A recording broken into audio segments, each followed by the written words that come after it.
Hermanos, que Dios les bendiga. Buenas tardes. Ya son tardes. Vamos a comenzar en esta tarde con el tiempo de la palabra de Dios. Pues sí, dentro de una semana, primero Dios, ya estaré en Salina Cruz, en Oaxaca, ahí con el calorcito, en la playita. Y bueno, es puerto, no es más que playa, es puerto. Entonces, bueno, pues primero Dios, estaremos por allá dentro de una semana. Mientras eso sucede, pues Dios nos permite estar aquí y compartir el día de hoy con ustedes. Y el día de hoy pues vamos a continuar con nuestra serie que hemos estado teniendo acerca del Evangelio de Lucas. Y el día de hoy nos corresponde centrarnos en el capítulo 13. Así que vamos a leer un pasaje aquí de Lucas capítulo 13.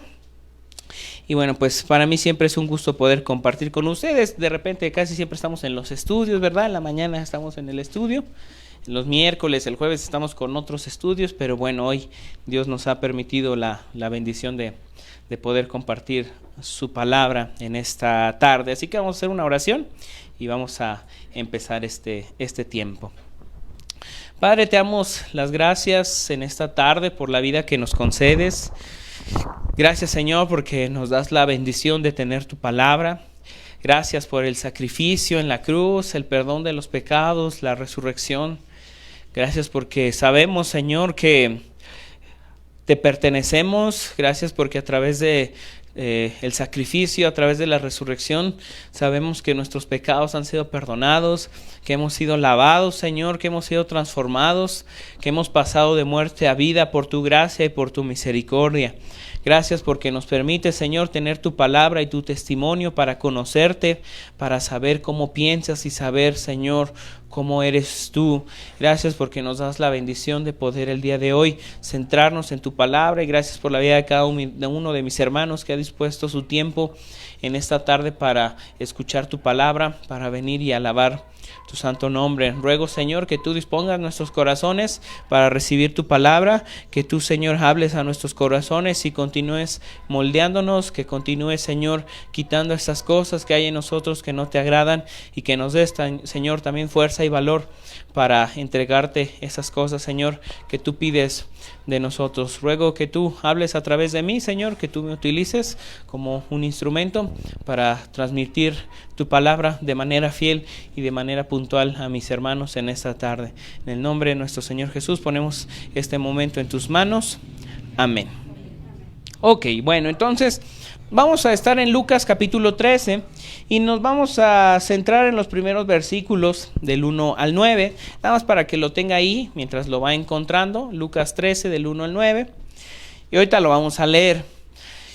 Y bueno, mientras usted lo busca, pues quisiera platicarle algo que usualmente pasa en la vida. Que pasa sobre todo cuando somos chiquitos. Yo creo que se nota más. Cuando somos grandes también se nota, pero ya son cosas más serias. A nosotros nos pasaba cuando éramos chiquitos con mi hermano, sobre todo con Samuel, que era quien más nos regañaba. También con Nef, pero como hay más diferencia de edad, con quien más nos regañaba era con Samuel. Y hacíamos travesuras. Pues nos regañaban, de repente nos regañaban a los tres, ¿verdad? Hacíamos cosas y travesuras y nos regañaban. Y había veces que pues nomás lo regañaban a uno. Y mientras de repente regañaban a uno, pues el otro pues le daba gusto que regañaran a su hermano. Lo regañaban a uno y el otro pues aquí está risa y risa porque ya lo regañaron, porque ya le está tocando su merecido, piensa uno, ¿no? Y a veces pasa que pues lo regañan y uno aquí está risa y risa. De repente por ahí ha salido el asunto de que yo le inventaba cosas a mi hermano y lo regañaban, y pues a mí me creían y él lo regañaban y yo estaba bien contento porque lo habían regañado, y pues era mentira. No estaba claro, obviamente no estaba viendo, pero yo era un niño. Pero había ocasiones en las que cuando regañaban a uno le tocaba al otro, aunque no hubiera hecho nada. De repente al que hacía era uno y nos regañaban a los tres. Y luego regañaban a uno y el otro estaba aquí risa y risa, y voltean: ¿y tú de qué te ríes? Ya, Ahí ya no había más que hacer porque ya le tocaba a uno la regañiza porque se estaba riendo de su hermano.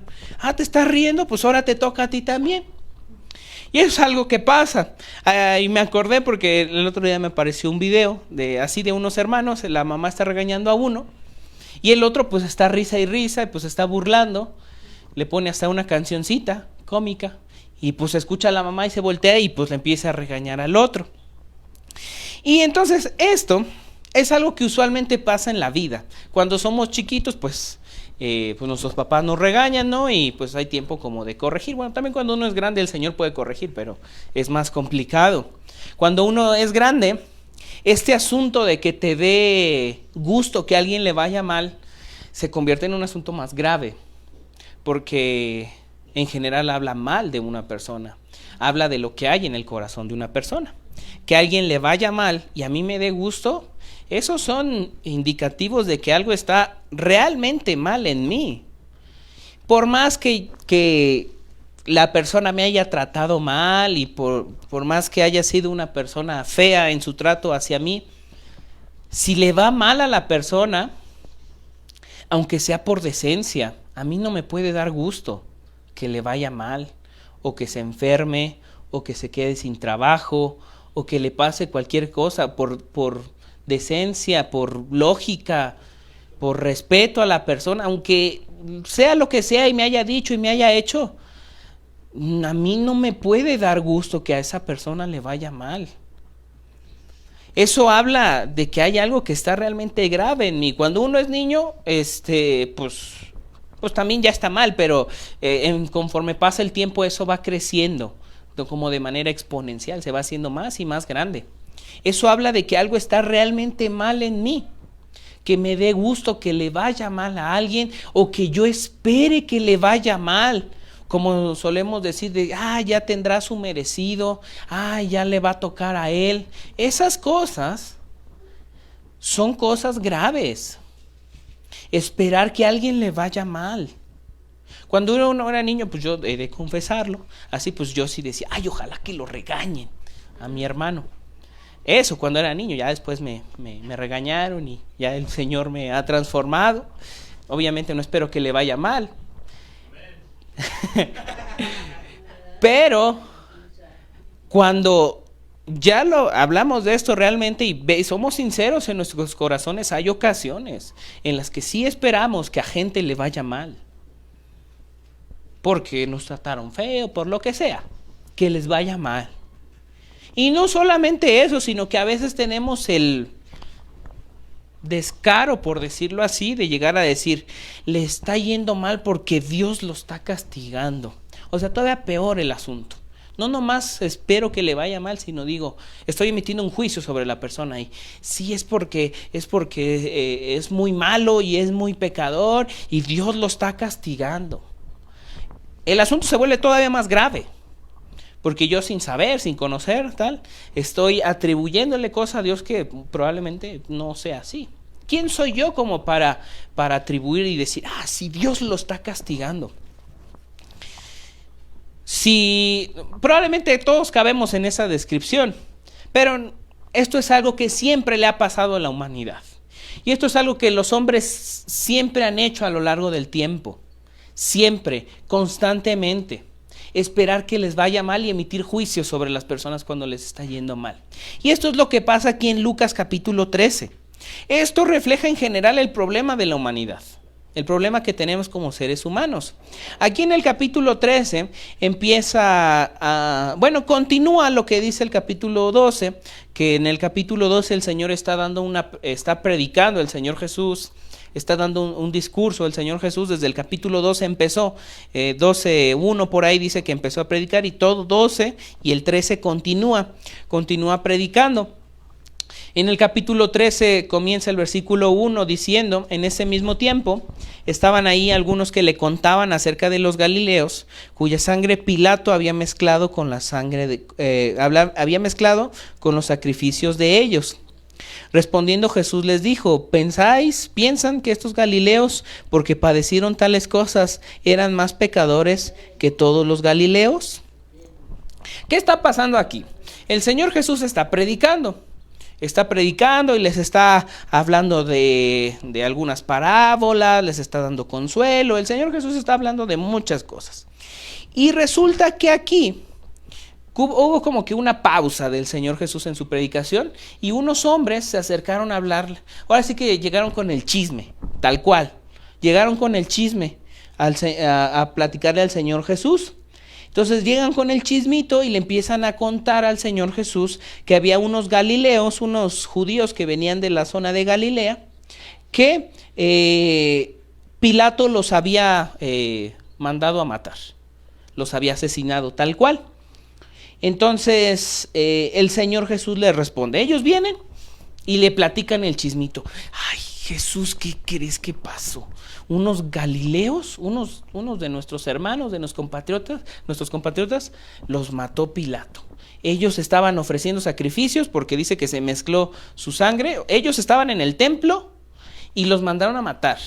Pilato los mandó a matar dentro del templo cuando ellos estaban ofreciendo sacrificios. Entonces los mataron y su sangre se mezcló con la sangre de los sacrificios. Y eso habla en general de lo que era Pilato. Pilato era un hombre muy malo. Pilato era un hombre sanguinario, era un hombre inmoral, terrible. Pilato era un hombre muy malo. Pero mientras ellos le están platicando y mientras están platicando el chismito, Jesús logra percibir algo en la actitud de ellos. Y es el versículo 2. Jesús les dijo, ¿piensan que estos galileos, porque padecieron tales cosas, eran más pecadores que todos los galileos? Jesús nota que en la actitud de estos que vienen con el chisme hay una cierta superioridad. Les está como que el Señor Jesús se da cuenta que ellos vinieron a contarle el chisme y ellos se sentían superiores porque ellos estaban vivos. Para ellos en general, para los judíos y casi a lo largo del tiempo y también para nosotros muchas veces, la manera en cómo muere una persona o que se enferma o que se queda sin trabajo o algo así, usualmente lo atribuimos a juicios de parte de Dios o a castigos de parte de Dios. No, pues se quedó sin trabajo porque Dios lo está castigando. Y hablamos con mucha ligereza en muchas ocasiones. Esta gente era lo que estaba pensando. Estos galileos murieron de manera tan terrible, seguramente porque eran muy pecadores. Seguramente se lo tenían bien merecido. Ese es el cierto rasgo de superioridad que te están teniendo a la hora de platicar el chismito al Señor Jesús. El Señor Jesús nota y sabe qué es lo que ellos están pensando y cómo creen que esa gente, que estos que murieron, realmente eran pecadores. Por eso es que inmediatamente, y el Señor Jesús no se presta a su juego del chisme, y no les dice, a ver, platícame más, como de repente alguno por ahí hace. El Señor Jesús, en cuanto escucha lo que le están platicando, inmediatamente les voltea, dijéramos por ahí, les voltea la tortilla y los confronta y les dice, ¿creen que porque murieron así serán más pecadores que todos los demás?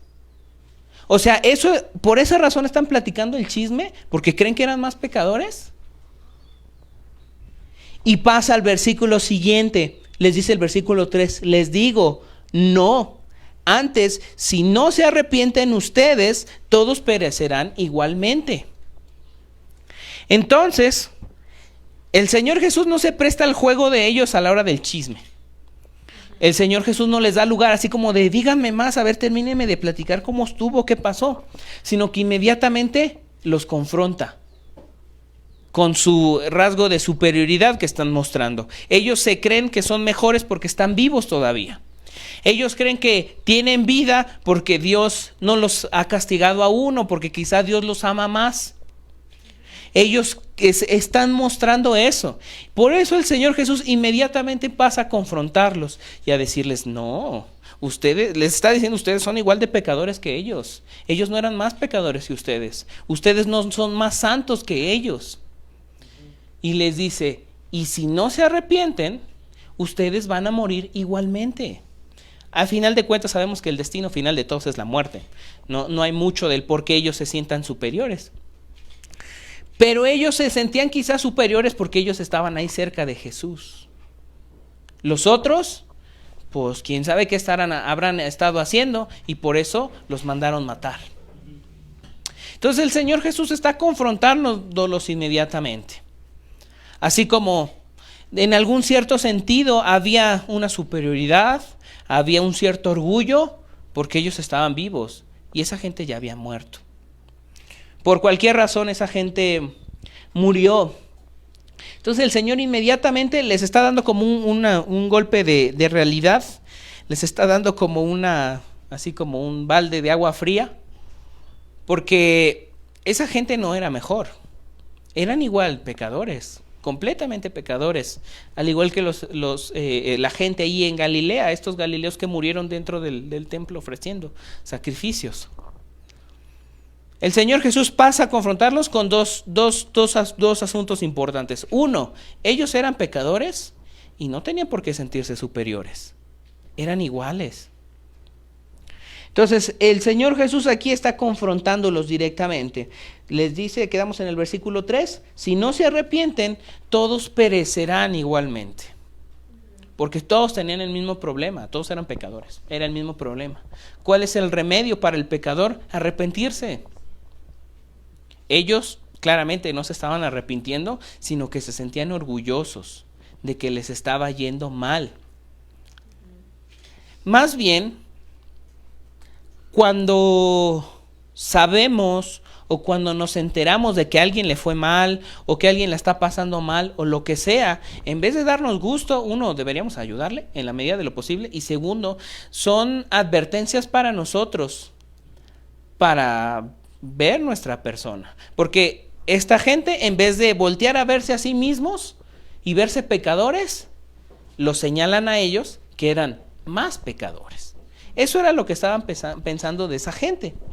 Entonces el Señor Jesús, vuelvo a decir, no se presta al chisme de ellos, no se presta al asunto de que cuéntame más, a ver, dime cómo estuvo, qué pasó. El Señor no se presta al chisme que le están contando, porque como tal parece ser un chismito por ahí, como que de repente se platica y los confronta. Ahora en el versículo 4, primero los confronta con el chismito que le están platicando. Y ahora dice el Señor Jesús en el versículo 4, o aquellos 18 sobre los cuales cayó la torre en Siloé y los mató, ¿piensan que eran más culpables que todos los hombres que habitan en Jerusalén? Ahora el Señor saca aquí un asunto, un acontecimiento que también pasó por ahí, a manera de ejemplo. Si ustedes, de alguna manera le está diciendo, si ustedes piensan que los galileos murieron porque eran pecadores, seguramente piensan que los que murieron allá en el otro lado también eran pecadores. Aquí es un suceso en el que en un lugar llamado Siloé había algunas edificaciones y una torre cayó sobre 18 personas y murieron. Y esto fue algo que se supo, claramente fue una noticia porque esa gente murió y muy probablemente inmediatamente lo consideraron como un juicio, un castigo de Dios para esas personas. Entonces por eso el Señor Jesús está trayendo ese acontecimiento otra vez para compararlo y asemejarlo a lo que al chisme que están platicando de los galileos. Entonces es lo que les dice. Entonces si ustedes piensan que los galileos murieron porque eran pecadores, pues seguramente piensan lo mismo de los de Siloé, los que murieron en la torre, que murieron así porque eran muy malos. Dice aquí que dice el Señor Jesús, ¿piensan que eran más culpables o más pecadores que todos los hombres que habitan en Jerusalén? Quizá ustedes han de pensar que por eso murieron así. Porque otra vez, había un cierto rasgo de superioridad en ellos, porque seguían vivos, porque tenían vida. Y los otros pues ya habían muerto, pues ¿qué se puede hacer ante la muerte? Ya no se puede hacer nada. Pero ellos se sentían como que superiores porque ellos seguían vivos. Y el Señor Jesús les está diciendo no. Dice el versículo 5, les digo no. Antes, si no se arrepienten, todos perecerán igualmente. Ustedes también van a morir de la misma forma si no se arrepienten. Otra vez, el destino para todos igualmente es la muerte. No hay por qué sentirse superior porque yo sigo viviendo. Si sigo viviendo es por la pura gracia y la misericordia de Dios, porque la vida proviene del Señor Jesús. Él es la fuente de la vida. La vida es algo que depende de Dios, no de mí. ¿Por qué yo debería sentirme orgulloso de algo que ni siquiera me pertenece a mí, que es algo que ni siquiera yo puedo determinar. Pero esta gente se sentía superior porque ellos no habían sido castigados por Dios, porque Dios no les había de esa forma quitado la vida de las maneras tan trágicas que a sus hermanos. Y este es el otro asunto, que todos eran parte de un mismo pueblo. Todos eran hermanos a final de cuentas, eran parientes todos. Y ellos están, en cierto sentido, enorgulleciendo de que a ellos les está yendo mejor que como les fue a sus hermanos. Hay un cierto descaro en ellos, hay una actitud, pues, que deja mucho que desear, porque de sus hermanos, en cierto sentido les está dando gusto que a ellos no les vaya tan mal, porque a los otros les fue peor, y podrían pensar, pues para que nosotros nos vaya así, pues va a estar complicado, porque ellos eran muy malos y nosotros no somos tan malos, entonces a nosotros nos va a ir mejor. Esa era como su lógica. Ellos eran muy malos, por eso les fue mal, pero nosotros no somos así como ellos. Si ni siquiera los conocían, ni siquiera sabían quiénes eran, ni nada, y ya los están etiquetando como muy malos y por eso murieron así. A nosotros no nos va a ir así, pensaban. Por eso es que el Señor Jesús percibe esta superioridad con la que ellos están hablando, percibe la actitud que hay en ellos y por eso inmediatamente los confronta. Y le dice, no, ellos no eran más pecadores, ustedes son igual de pecadores que ellos. Igual. Entonces, si ustedes no se arrepienten, también van a morir. El asunto con ellos es un asunto aparte, pero para ustedes no es una medida de que si a ellos les fue así es porque eran muy malos. No era una medida para ellos, no era un estándar para ellos, no debía serlo, aunque ellos lo tomaban como una medida. Entonces el Señor los está confrontando directamente.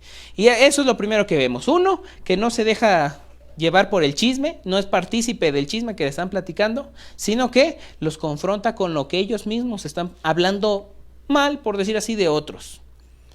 Que están platicando de otros que pues no les corresponde.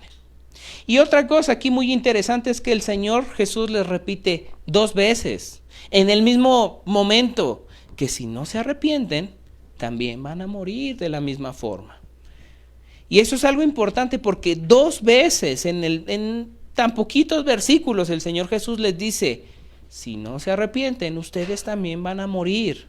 Bien conciso el Señor Jesús, 2 veces. Si no se arrepienten, con 2 ejemplos, uno dan ellos y el Señor lo pone el otro, 2 veces. Si no se arrepienten, ustedes también van a morir, ustedes también van a perecer. Si no se arrepienten.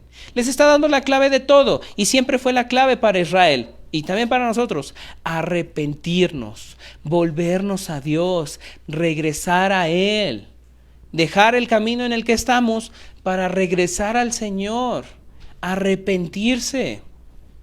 Esa es la clave y es aún más clave cuando sale de la boca del Señor Jesús. Arrepentirse. Y aquí el Señor está dando la solución. Necesitan arrepentirse. Pero pues ellos, por eso es que los está confrontando.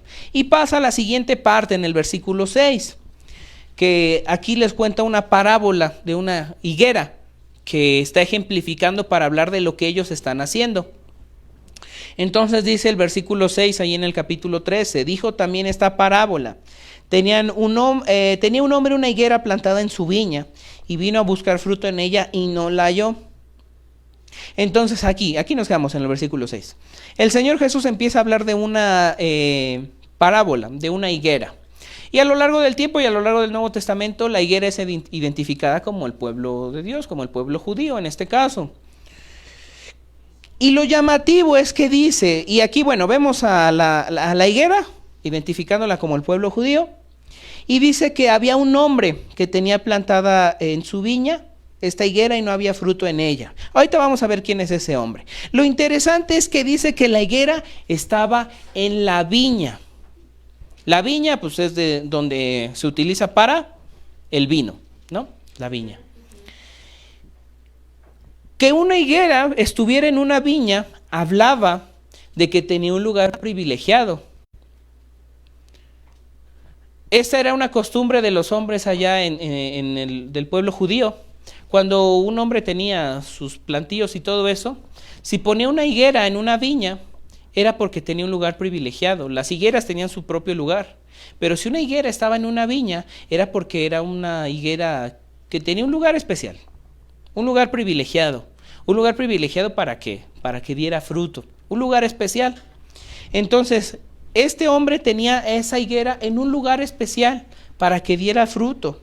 Y dice el versículo 7, dice el versículo 6 que vino a buscar fruto y no había en la higuera, y dice el versículo 7, y dijo al viñador, he aquí hace 3 años que vengo a buscar fruto en esta higuera y no la hallo, córtala, ¿para qué inutiliza también la tierra? Aquí aparece el otro personaje de la parábola, el viñador.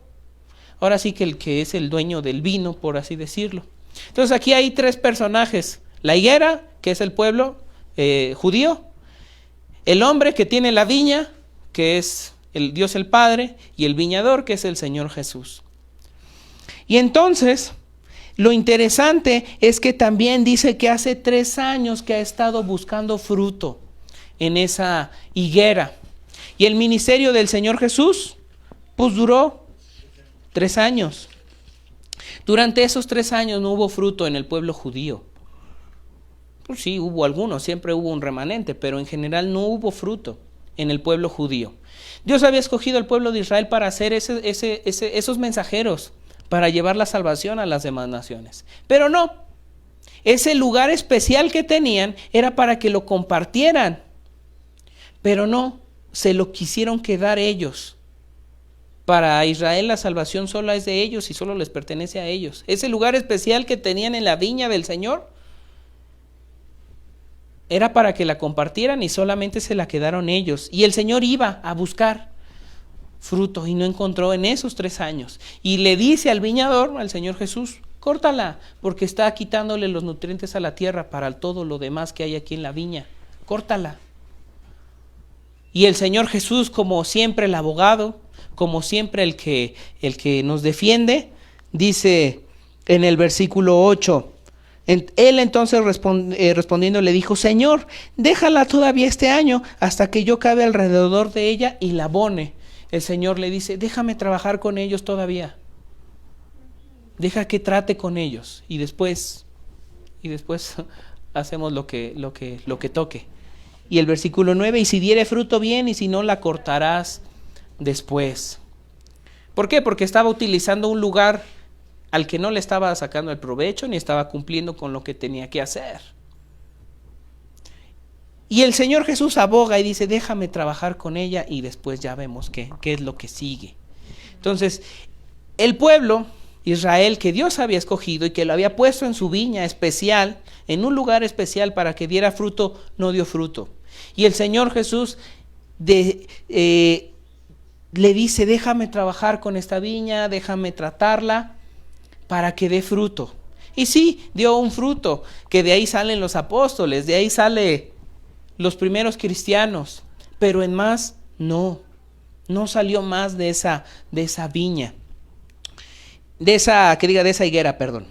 Entonces, con esta parábola, el Señor lo que está haciendo es ejemplificar a esa gente que están hablando mal de otros. Porque en vez de que busquen el bien y que busquen que les vaya bien a los demás, ellos están quedando en su lugar especial que tienen en la viña del Señor. En vez de que compartan y traigan y den fruto para que haya más higueras en ese lugar, se lo quedan y se lo apropian y sienten ese orgullo de decir, ay, es que yo estoy en la viña especial. Por eso es que el Señor, y una vez que no hay fruto, decide que quiere cortarla el Señor, y luego Jesús dice, no, vamos a tratar con ella. Y aquí termina parte del pasaje, aquí termina el pasaje sobre esta gente que media chismosa que está hablando con el Señor Jesús. Una vez que los reprende el Señor Jesús y les dice que tienen que arrepentirse, lo que pasó con esta gente con esta higuera es que no dieron fruto y ellos no se arrepintieron. Porque aunque lo estaban escuchando al Señor Jesús, muy probablemente no se arrepintieron. ¿Qué pasó tiempo después? El Señor Jesús muere, el Señor Jesús resucita y pasan aproximadamente unos 40 años de que el Señor Jesús habló esto. Allá por el año 70 después de Cristo vino el Imperio Romano y destruyó Jerusalén. Y destruyó esta ciudad y destruyó casi todo lo que tenían los judíos. Y cuando vino el Imperio Romano, destruyeron básicamente todo, absolutamente todo lo que tenían los judíos. Cuando el Señor Jesús les dijo arrepiéntanse porque ustedes van a morir igual, se estaba refiriendo en parte a eso. Porque estos estaban orgullosos de que ellos no habían muerto de manera tan cruel. Cuando vino el Imperio Romano no fue muy amable con ellos. Y los destruyó y murieron. Y esa profecía del Señor Jesús de arrepiéntanse o van a perecer igual que ellos, se cumplió ahí, cuando vino el Imperio Romano y les destruyó todo. Y murieron miles y miles de judíos.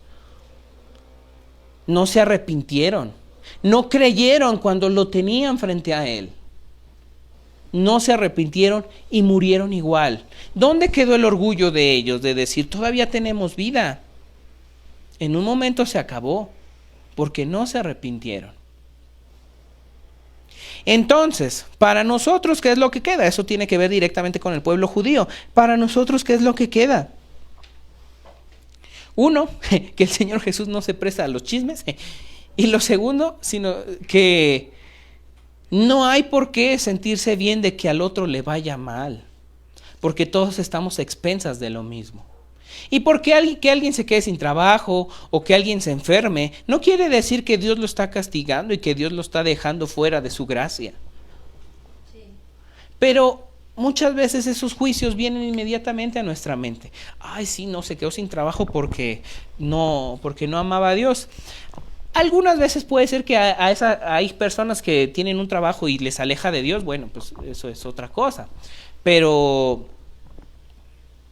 inmediatamente este juicio que a veces hacemos, o esta alegría, o esta sensación, no sé si de satisfacción, una satisfacción media fea y media o bastante pecaminosa, que nos dé gusto que a alguien le vaya mal, son cosas que el Señor Jesús no permite que esté en el corazón de la gente y que lo confronte inmediatamente.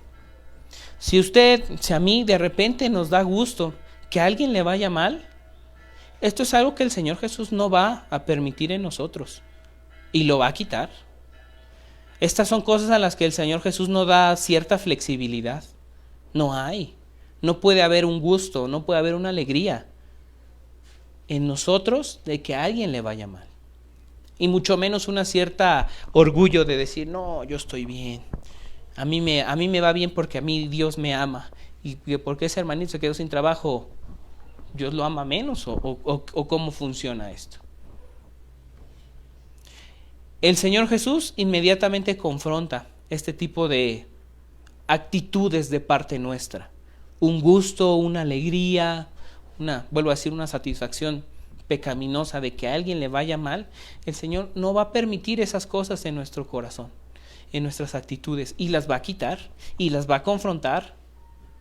Como sea, las va a quitar, porque son cosas que Él no permite que estén. Porque en cuanto alguien demostró eso, el Señor Jesús inmediatamente lo confrontó para decirle, no, tú estás igual que ellos. Ustedes son igual de pecadores que ellos, y si no se arrepienten, van a morir igual. Y sí, no se arrepintieron y murieron igual. La ciudad destruida, mucha gente muerta, algo muy feo. Los romanos eran también muy sádicos, muy sanguinarios, era gente muy mala, el Imperio Romano. No esperaron algo bueno, realmente no eran amables. Entonces la confrontación directa aquí del Señor Jesús tiene que ver en cuanto a nuestras actitudes, sobre cómo le va a la otra gente, de cómo tratamos a la otra gente. Si nos da gusto que a alguien le vaya mal. Esas no son cosas que vengan de parte de Dios, claramente. No son cosas que le agraden al Señor Jesús. Y más porque yo creo que el punto más resaltante es ese, que en cuanto alguien demostró una actitud así, Inmediatamente el Señor Jesús lo confrontó. No dio lugar ni se prestó para que la actitud de esa persona siguiera. Inmediatamente la reprende, inmediatamente la confronta. No puede haber en nuestro corazón eso. No puede haber gusto porque a otra gente le vaya mal. No puede haber alegría, sino todo lo contrario. Lo que debe de haber de nosotros hacia ellos es compasión. Compasión. Porque no sabemos. No sabemos más y porque todos estamos a expensas de lo mismo. Todos, absolutamente todos estamos en la misma circunstancia. Póngase de pie. Vamos a terminar con una oración en esta tarde. Padre, te damos gracias por tu palabra que nos das en esta ocasión. Y gracias, Señor, por lo que tú hablas a través del Evangelio de Lucas, a través de este capítulo 3, en estos versículos donde hemos estado, donde hemos permanecido. Señor, podemos notar algunas cosas importantes y es el hecho de que, Señor, en nuestro corazón no puede haber cabida a un gusto o una alegría de que a alguien le vaya mal, de que alguien esté pasando por circunstancias difíciles o que alguien esté pasando situaciones trágicas, Señor. En nuestro corazón no puede haber alegría, no puede haber satisfacción, no puede haber nada de eso, Señor. Y también somos sinceros en el hecho de que en ocasiones hemos sentido gusto o alegría al enterarnos de que a alguien le ha ido mal. Señor, perdónanos. Perdona esas actitudes de parte nuestra. Perdona, Señor, que hayamos sentido alegría o gusto porque alguien la esté pasando mal. Perdónanos, Señor, ten misericordia de nosotros. Podemos notar, Señor, cómo tú inmediatamente confrontas esas actitudes, cómo inmediatamente, Señor, no permites que esas actitudes continúen ni den más fruto, sino inmediatamente tú las cortas, las confrontas. Señor, pedimos que nos perdones y que nos ayudes, Señor, a tener compasión, a ser sensibles a las cosas que están pasando los demás, difíciles, trágicas, porque sabemos, Señor, que también en cualquier instante nosotros podemos estar en ese lugar y sabemos cuán difícil puede ser. Señor, ayúdanos a tener un corazón como el tuyo, a poder amar como tú amas, a poder ser sensibles y tomar el lugar de los demás, Señor, como tú lo hiciste con nosotros, así como tú has tomado nuestro lugar como pecadores, como malhechores, Señor. También danos la fuerza, danos valor, danos el amor, la sensibilidad para también ponernos en los zapatos de las demás personas cuando atraviesan momentos tan complicados, Señor. No permitas, Padre, que este tipo de actitudes se cultiven en nuestro corazón, gusto o alegría, deseos de que a otra gente le vaya mal. Señor, perdónanos. Perdónanos, Señor, corrígenos y moldéanos. No permitas que eso, Señor, esté en nuestro corazón. Quítalo, Señor, y ayúdanos a tener esa compasión por la gente que no lo está pasando bien. Gracias, Padre, por esta palabra que nos has dado y gracias porque tú, Señor, estás confrontando y moldeándonos. Danos, Padre, la fuerza y el valor. Danos, Señor, la sensibilidad para hacernos partícipe también del dolor, hacernos partícipe de las situaciones complicadas que la gente pasa. Señor, danos esa sensibilidad y ese amor como el tuyo hacia los demás. Gracias, Padre, por este tiempo y gracias por esta palabra. En nombre de nuestro Señor Jesucristo. Amén.